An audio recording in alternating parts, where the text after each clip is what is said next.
This video really highlights what's happening in your brain. How are we actually training our brains to help us be goal crushers, to actually bring us the things we want, to actually do the manifesting? Everyone, how's it going?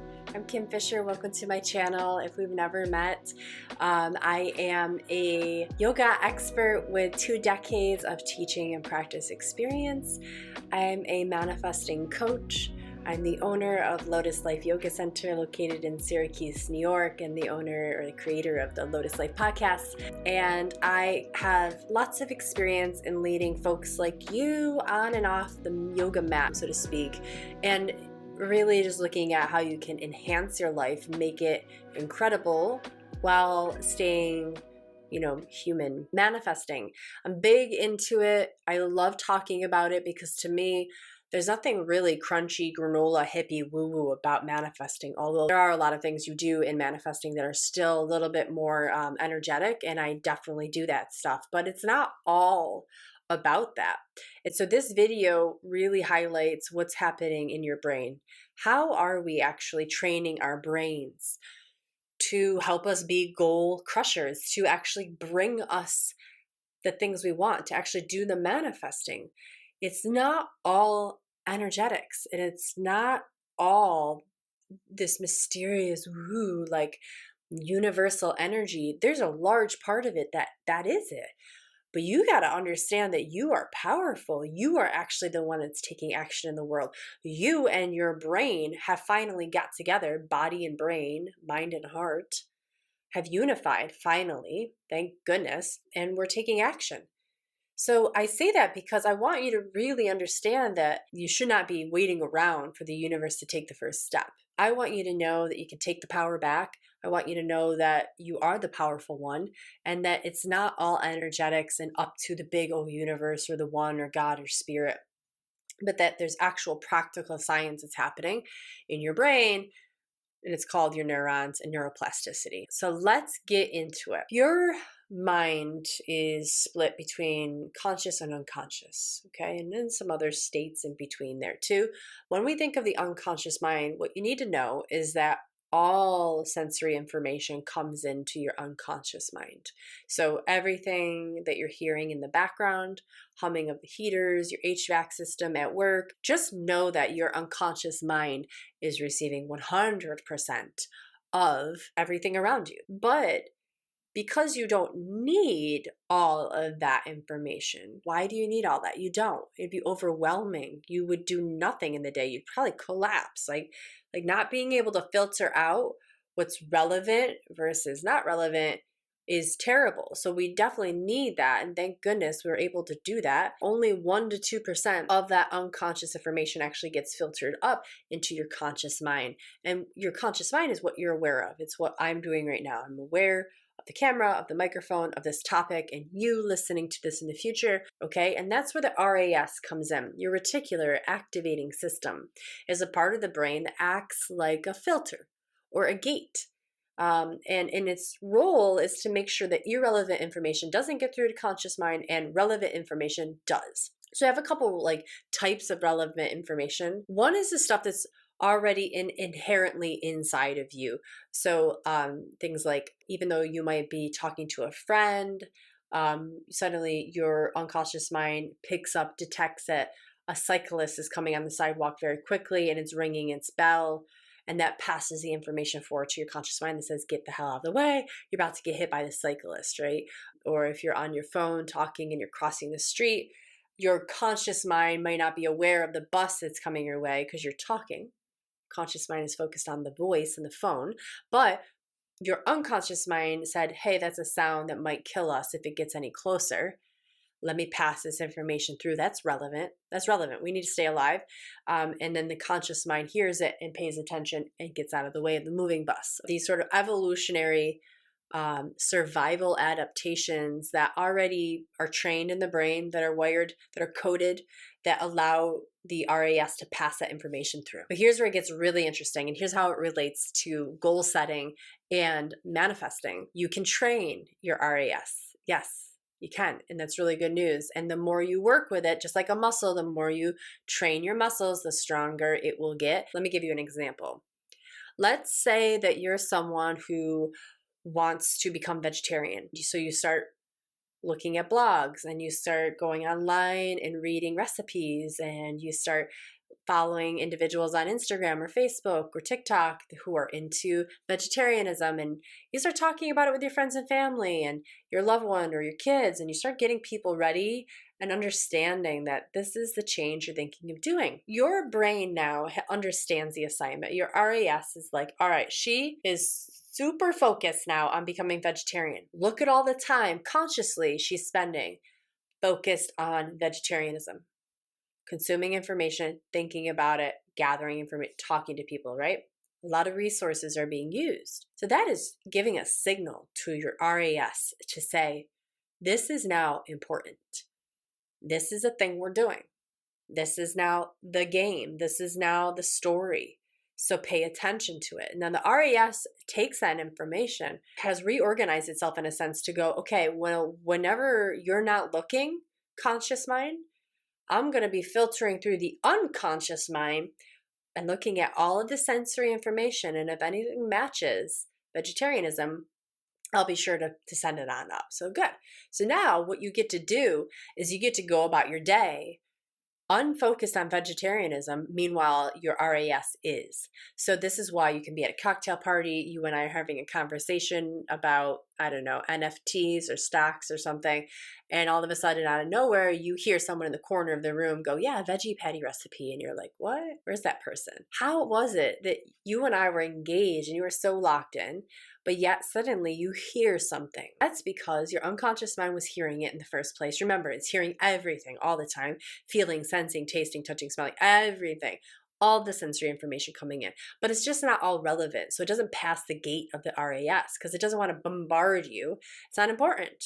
But you've assigned importance now. You've assigned value to vegetarianism. Does this make sense? So now, when you are at this cocktail party, your brain scanning everything, the RAS says, "Ooh, there's something over there in that corner. That person just said veggie patty recipe. Girl, you've been trying to go vegetarianism. That's probably important. That matches the criteria." So the RAS lets it pass through to conscious mind. That's why you stop and you look and you make a note. Hey, I got to go talk to that person after this amazing conversation with Kim about NFTs that she doesn't really know a lot about, but her boyfriend does. So you make note to go over and talk to that person afterwards. What can we learn from this? And this is where I love abundance and versus scarcity mindset, because what you'll start to see is that everywhere you go now, because you're so into this topic of vegetarianism, everyone is starting to become vegetarian.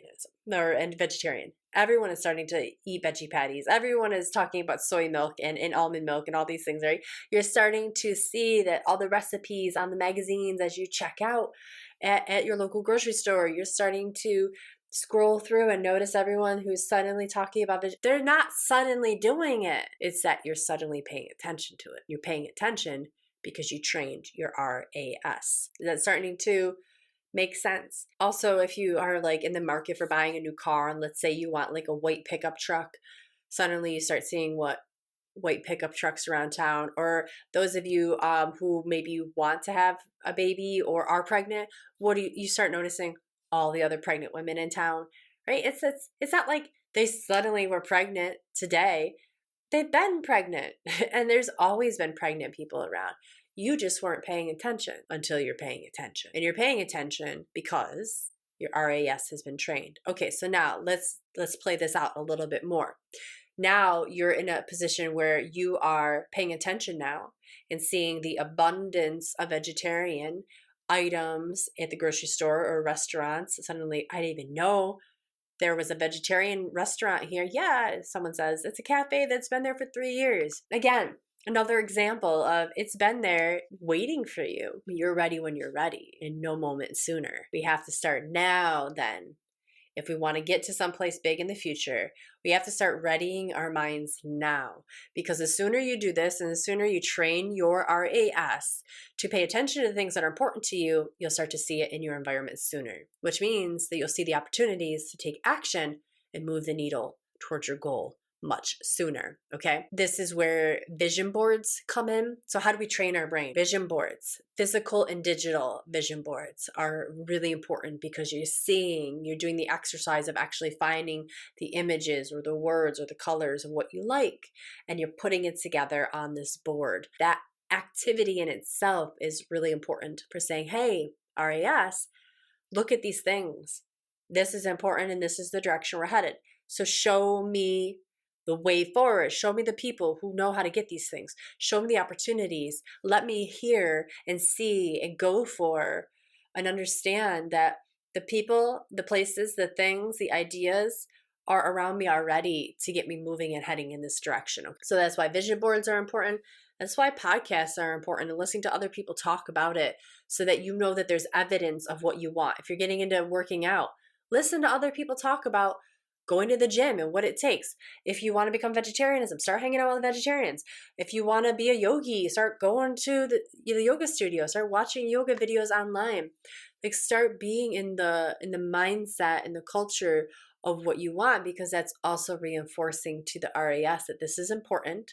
And it's evidence that other people can do it, and so can you. Reading books about it, again, reinforcing and learning, and that's going to bring all of this, all of these different avenues are different ways of pulling more neurons in to facilitate neuroplasticity, or the changing of restructuring of your neurons. So neurons that fire together, wire together, and the larger the synaptic joinings we can make, like the larger collection of neurons that come together about a thing that's important to you, vegetarianism, we'll stick with that.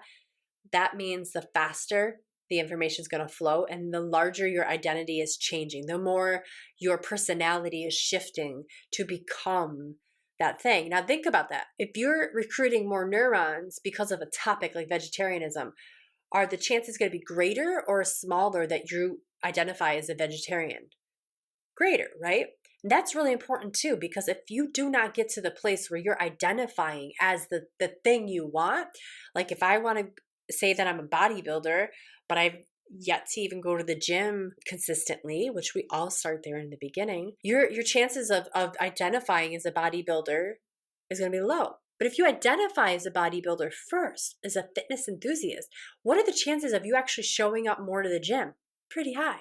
And then what are the chances of you actually physically becoming a bodybuilder?